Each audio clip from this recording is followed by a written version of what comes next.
Efésios 6:10. No demais, irmãos meus, fortalecei-vos no Senhor e na força do seu poder.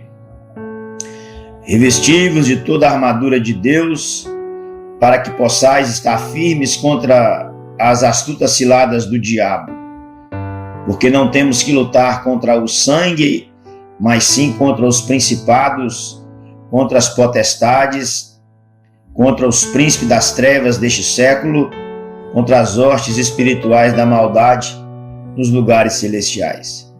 Portanto, tomai toda a armadura de Deus para que possais resistir no dia mau e, havendo feito tudo, ficar firmes. Estais, pois, firmes, tendo cingido os vossos lombos com a verdade e vestida a couraça da justiça, e calçado os pés na preparação do evangelho da paz, tomando sobretudo o escudo da fé, com o qual podereis apagar todos os dardos inflamados do maligno. Tomai também o capacete da salvação e a espada do Espírito, que é a palavra de Deus, orando em todo tempo, com toda oração e súplica, e no Espírito, e vigiando nisso com toda perseverança e súplica por todos os santos. E por mim, para que me seja dada no abrir da minha boca a palavra com confiança, para fazer notório o mistério do Evangelho, pelo qual sou embaixador em cadeias, para que possa falar dele livremente, como que me convém falar. A batalha espiritual. Batalha espiritual.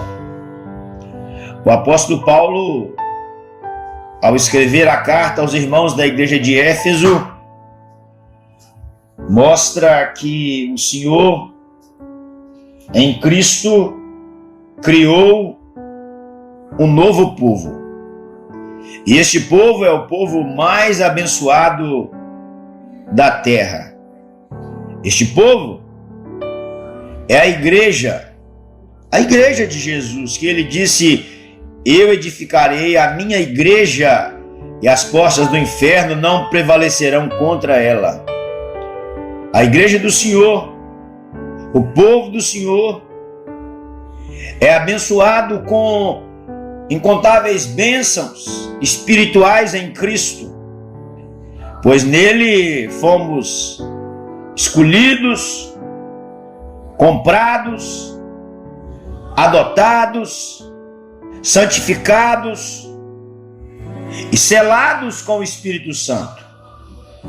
O Senhor constituiu o novo povo, o novo Israel, a igreja lavada, remida pelo sangue de Jesus. E ao término da carta, o apóstolo Paulo traz à memória destes amados e queridos irmãos: quanto ao mais, sede fortalecidos no Senhor e na força do seu poder, revesti-vos de toda a armadura de Deus, para poderes ficar firmes contra as ciladas do diabo. E então nós olhamos para o texto e percebemos que a vida cristã, ela é uma batalha constante. Desde o dia em que você foi alcançado pela graça de Deus e o Espírito de Deus abriu seus olhos, você nasceu de novo, recebeu fé, arrependeu-se, converteu-se a Cristo. Você não tem mais uma guerra, uma batalha, um litígio com Deus, porque diz a carta de Paulo, apóstolo do Senhor Jesus, aos Romanos, no capítulo 5, verso 1: justificados, pois, mediante a fé, temos paz com Deus. Esta paz que Jesus disse: a minha paz vos dou, não vou lá dou como o mundo a dá. A vida de um seguidor de Jesus, a vida de um discípulo de Jesus, ela é uma guerra, ela é um combate, ela é uma batalha, ela é tomada de tribulações, contudo ela é vitoriosa. E a causa, o motivo desta guerra é que vivemos num mundo que está em rebelião contra Deus. O apóstolo João, aquele que andou com Jesus, que Jesus chamou de amado ou de discípulo amado, ele disse: o mundo jaz no maligno. O autor, o causador desta guerra é o diabo. Mas não apenas o diabo. Na linguagem aqui do apóstolo Paulo, os principados, as potestades, os demônios, eles agem, eles trabalham no mundo espiritual para perseguir de forma implacável aqueles que são de Jesus. Então, não ignore esta verdade. Qual a verdade? A vida cristã é uma guerra, uma batalha. Não há um hiato, não há um intervalo, não há um parênteses, não há colchetes. Ela é contínua todos os dias. Mas mais do que isso, o texto nos ensina que a guerra da qual nós estamos nela, ela é contra poderes espirituais. Paulo falou aos irmãos da igreja de Éfeso que a luta deles, a batalha deles, a peleja deles, a guerra deles, não é contra gente, não é contra o ser humano, não é contra aquele que foi criado à imagem e semelhança de Deus. A guerra daqueles que foram alcançados pela graça de Jesus e são hoje de Jesus é contra os principados, potestades, dominadores deste mundo tenebroso, forças espirituais do mal nas regiões celestes. Você, quando tiver oportunidade, leia um livro, um comentário do autor John Stott, da carta dele aos Efésios. É um compilado, uma leitura interessante que alarga a visão, abre as tendas do conhecimento. E Stott diz que a organização na desorganização. E esse autor diz que estes inimigos, eles são poderosos, e de fato são mesmos poderosos.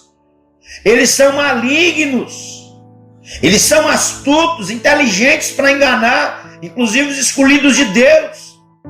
E a principal cilada que o diabo utiliza é fazer com que as pessoas não acreditem na sua existência.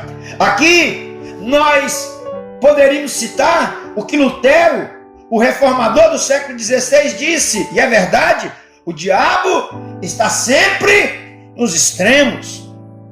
Uma hora ele quer levar as pessoas a entenderem que ele não existe. Ele cega o entendimento. Não, o diabo não existe. Demônios não existem. Poderes espirituais não existem. Na outra margem, ele inculca e ele engana as pessoas, levando-as a pensarem: tudo é obra dele. Ele é o Todo-Poderoso, ele é onipotente, ele tem todo o poder. E as pessoas, no lugar de fazer aquilo que Tiago, irmão de Jesus, disse, fazem o contrário. Tiago disse: resistiu o diabo e ele fugirá de vós. Então ele usa as ciladas. E a palavra cilada aqui é a ideia de algo que ele faz para prender a caça. É uma arapuca, é um salpão. A realidade da guerra, contra quem nós lutamos nesta guerra. Mas o texto diz que se nós não cuidarmos, há possibilidade de sermos derrotados nesta guerra. Mas você pode dizer assim: mas a Bíblia diz que somos mais do que vitoriosos em Cristo Jesus. É claro que somos mais do que vitoriosos em Cristo Jesus. Eu sou, você é. Eu sou, você é. Se de fato fomos lavados e remidos pelo sangue de Jesus. Mas o objetivo do diabo e das forças espirituais do mal é derrubar os cristãos, é prejudicar o relacionamento do crente com Deus. E para isso, ele arma ciladas, ele lança dados inflamados para destruir o crente. As principais ciladas do diabo são lançar dúvidas sobre o caráter de Deus. Não, ele não é seu pai.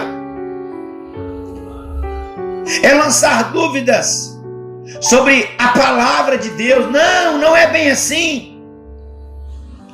Os neo-ortodoxos, os teólogos chamados teólogos liberais, eles até afirmam que a Bíblia ela contém a palavra de Deus, mas ela não é a palavra de Deus, que é um erro crasso, beira ser diabólico.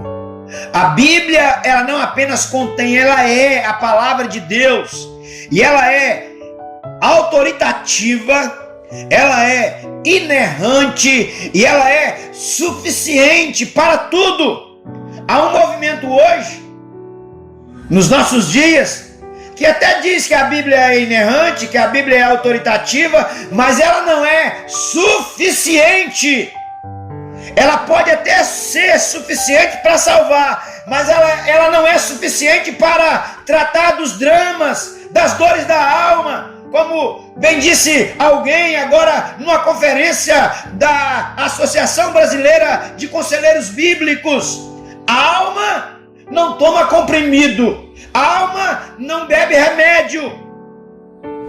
A Bíblia é suficiente para curar a alma. A Escritura diz pela boca e pela pena do salmista, no Salmo 19, verso 7, a lei do Senhor é perfeita e restaura a alma. Então o diabo quer lançar dúvidas sobre o caráter de Deus e da palavra de Deus.